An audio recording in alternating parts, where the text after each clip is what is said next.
Você sabe a importância do GH na vida do seu peixe?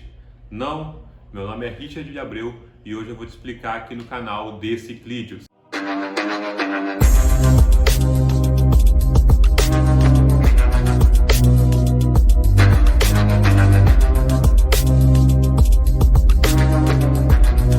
Se essa é a sua primeira vez aqui, se inscreva no canal, ative as notificações e se você curtiu o vídeo, deixa aquele joinha pra gente, vai nos ajudar bastante a crescer. Nós estamos com bastantes planos aí pro canal, conteúdos bem bacanas e precisamos de vocês para que vocês nos ajudem a crescer.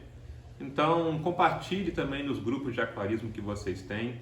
Também gostaria que vocês fossem lá no nosso Instagram, que é @deciclídeos. Lá eu posto o cotidiano do meu aquário, dos meus aquários, né? Eu posto a ficha técnica de muitos peixes, tá? Tiro dúvidas, posto curiosidades. Vocês vão curtir muito lá também o conteúdo do Instagram. Bem, galera, GH é uma sigla que vem dessa palavra aqui em cima, alemão. Eu não vou ousar falar ela para não passar vergonha, mas ela vem dessa palavra e significa dureza total da água. O GH, ele mede a quantidade de íons de certos elementos, cujos principais são o cálcio e o magnésio presentes na água. E como que esses elementos vão parar na água dos grandes rios, dos grandes lagos e dos mares? Galera, eles vão parar lá por um processo que nós chamamos de sedimentação. A sedimentação, ela é a erosão das rochas que são ocasionadas pelas passagens das águas. E as águas levam esses pequenos fragmentos das rochas e aí, quando entram em contato com a água, passam a desassociar todos os elementos que compõem aquelas rochas.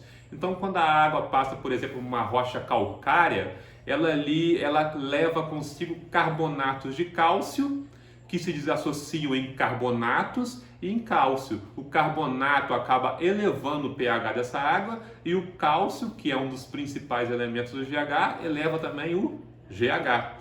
Então, é assim que esses elementos aparecem, tá? Na água. Lembrando que o cálcio e o magnésio são só os elementos mais presentes na água, mas nós contemos outros, como sódio, sulfato, entre outros.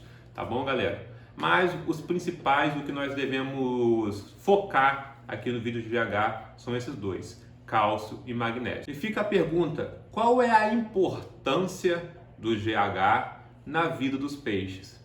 Bem, quando vocês vão fazer algum exame ou fazer alguma checagem nos médicos, nos consultórios, o médico ele solicita para vocês um exame de sangue.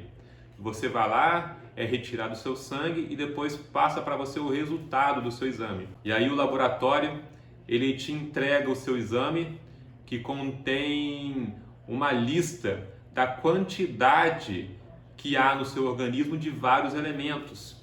E vocês podem observar ali, sempre é dado em uma unidade de medida, em uma proporção. Por que que isso é importante para a sua vida? Porque ou a abundância ou a escassez de um daqueles elementos pode estar ocasionando um certo mal para o seu corpo. Não muito diferente, o GH está relacionado também à vida do peixe quanto a isso. São elementos que os peixes necessitam para se desenvolver. Assim como o ser humano necessita daqueles elementos, os peixes também precisam de certos elementos para se desenvolverem bem. E aí o médico, ele pega aquele exame, ele vê o que você está em falta e recomenda a você repor aquele elemento que você está em falta. Ou se tiver algo em abundância, ele recomenda que você corte alguns alimentos ou outras coisas que possam vir a elevar mais a quantidade desse elemento. Um ponto interessante, galera, é que a membrana celular do peixe, ou seja, a membrana da pele do peixe, ela também é uma membrana que passa água, ou seja, a água do seu aquário passa por dentro do organismo do peixe. É como se fosse a nossa pele que soa, é algo parecido. E isso ocorre para que os peixes absorvam da água certos nutrientes. Esses nutrientes que nós estamos falando que são responsáveis pelo desenvolvimento correto do peixe. Então, o único meio dos peixes obterem esses nutrientes é através da água que ele está submetido. Essa passagem da água através do organismo do peixe é o que nós chamamos de osmose regulação, que é onde o peixe equilibra a quantidade de nutrientes que há no seu corpo com a quantidade de nutrientes que há na água do aquário. E é aí que entra a importância do GH na vida do seu peixe, ou seja, a importância de você ter todos os nutrientes que são responsáveis pelo desenvolvimento dele correto presentes na água do seu aquário. Por quê? Porque o peixe ele passa a equilibrar ali, a absorver esses nutrientes. A falta desses nutrientes pode ocasionar muitos males aos seus peixes. Por exemplo, o GH ele está diretamente ligado ao funcionamento dos órgãos dos seus peixes, ao crescimento dele. Lembra que eu falei que um dos principais elementos do GH é o cálcio? Ele é responsável pelos ossos dos peixes, por se desenvolver ali o esqueleto do peixe. Então, olha a importância do GH no crescimento saudável do seu peixe. O GH está diretamente ligado ao funcionamento das brânquias dos peixes e das funções miocardíacas e neurológicas. Então, olha a importância de você submeter seu peixe a um local onde as águas estejam com os elementos corretos para o desenvolvimento dos seus peixes. É interessante que muitos aquaristas postam em grupos: olha, o meu peixe morreu do nada, o meu pH está correto, a minha amônia está zerada, o meu nitrito está zerado, o meu nitrato está zerado, não tem nada que eu fiz com o meu aquário para o peixe morrer, e às vezes o peixe vai lá e morre do nada. E aí a gente pergunta: e como que está o seu GH? Ele está compatível com o seu peixe? E muitos falam: olha, eu não sei nem o que é GH. E as pessoas não sabem que submeter o peixe a um GH, ou seja, uma dureza de água que não esteja compatível com ele, pode levar sim o seu peixe à morte. Viu a importância, então, de nós submetermos os nossos peixes a um local que esteja propício, com os nutrientes corretos para o bom desenvolvimento dele? O GH, galera, ele é medido numa tabela, tá? Que vai desde muito mole até muito dura. E nós temos várias classes ali, como está mostrando essa tabelinha aqui do lado.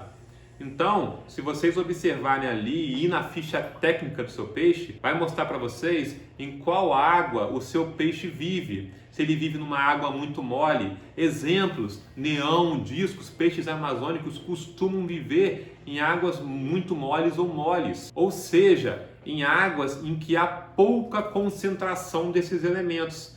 E tendo pouca concentração, o peixe necessita pouco desses elementos, de pouca absorção.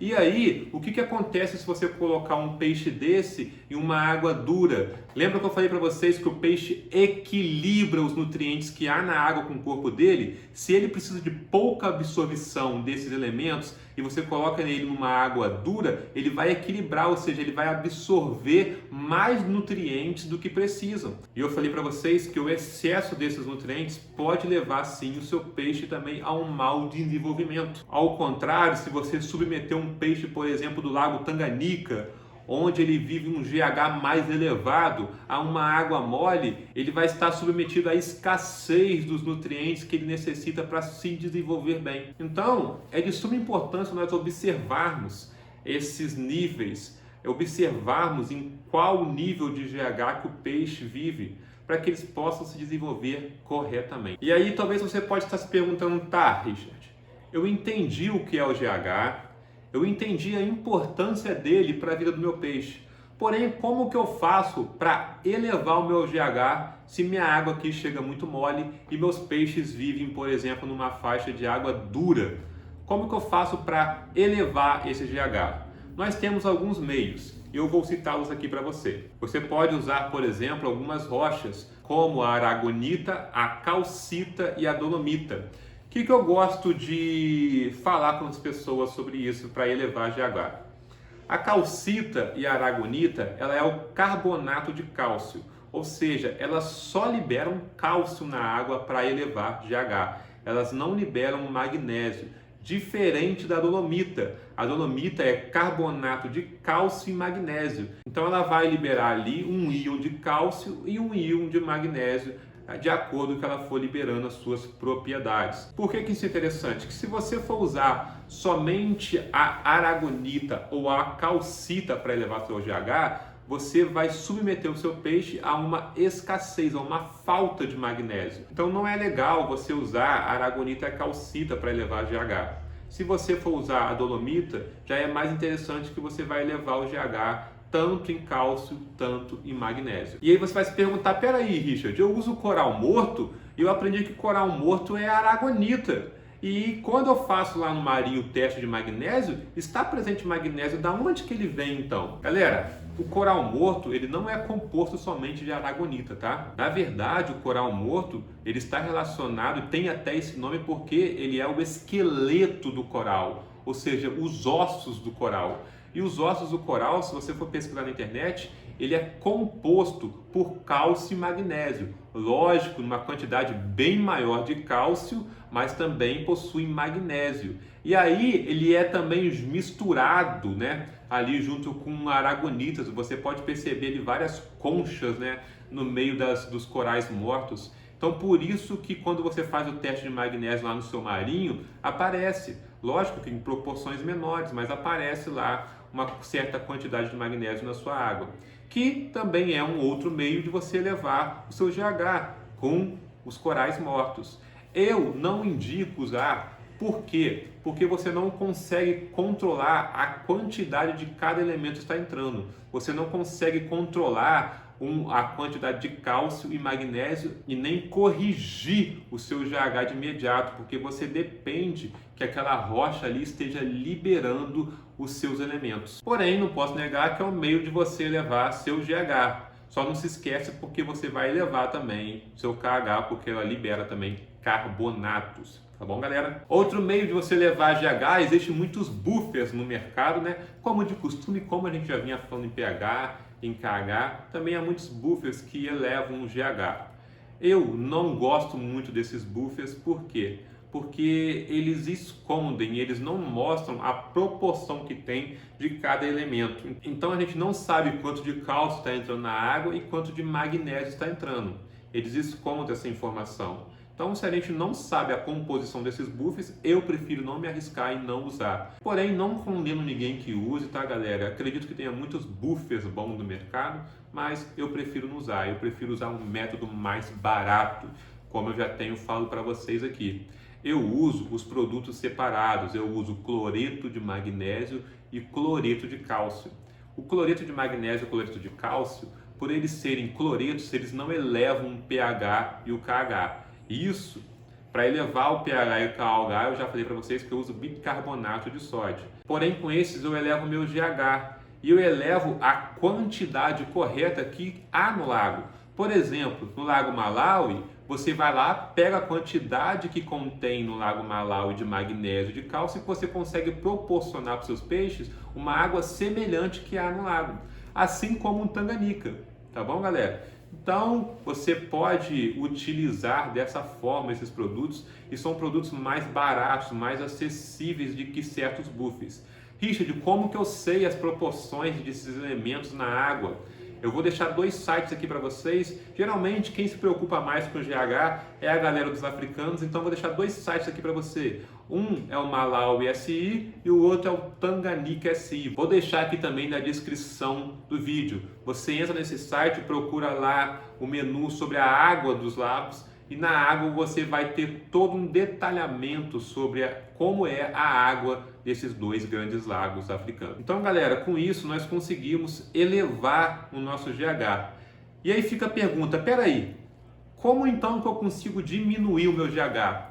Às vezes a sua água chega dura para você, isso acontece, tá, galera? Chegar com uma dureza total elevada, assim como acontece das águas chegarem com um pH bem elevado também. Eu já vi em locais que a água chega a 9, com dureza, com uma água dura. E aí você tem um aquário amazônico criando neão e disco, que a água precisa ser muito mole ou mole. Como é que você faz para você diminuir o GH? Galera, para você diminuir o GH, é um pouco mais complicado, um pouco mais difícil. Nós temos alguns meios, tá, conhecidos. Um deles é através dos filtros de osmose reversa ou filtro de ozonizador, que é muito usado no marinho. Neles, a água ela é limpa de todos os metais que há nela. Ela se torna uma água pura, não há mais nenhum elemento nela que não seja o próprio elemento da água. E aí ela vira uma água zerada, a água RO ou a água RI. Então ela é muito usada no marinho. Porém, eu gostaria de abrir uma observação para vocês aqui, porque no marinho essa água é zerada, porém ela é misturada depois com sal, que é vendido aí o sal marinho. E nele, ali contém todos os nutrientes para elevar o GH e também os nutrientes que os peixes necessitam. Então você não pode usar uma água de RO direto no seu aquário, num aquário doce, por exemplo, que você não faça ali uma mistura desses nutrientes novamente para os seus peixes, porque senão vai haver escassez desses nutrientes para ele e eles não vão conseguir se desenvolver bem. Outro meio que você consegue abaixar o seu GH, a Prodac, ela tem um produto que chama Multacal. É algo parecido com o Purigen, é uma mídia que você coloca numa bag e, segundo a Prodac, ela absorve esses nutrientes, esses elementos, e aí reduz o GH. Eu particularmente nunca usei, eu sei que há no mercado esse produto. E galera, é um pouco mais complicado, como eu falei, reduzir o seu GH. Um conselho meu, não brigue com a sua água, é o conselho que eu já tenho falado aqui em vários vídeos. Se sua água é dura, monte uma fauna que seja compatível com uma água dura. Se sua água vem alcalina, monta uma fauna que é compatível com a água alcalina. Galera, esse foi o vídeo de hoje. Eu espero que tenha ficado entendido para você GH, a importância que ele tem na vida dos seus peixes e também as formas de você aumentar e diminuir ele para o bem-estar dos seus peixes. E aí galera, novamente, se você não é inscrito, se inscreva no canal. Se você curtiu esse vídeo, deixa um joinha pra gente, vai ajudar muito o nosso crescimento. Um forte abraço para vocês e até mais.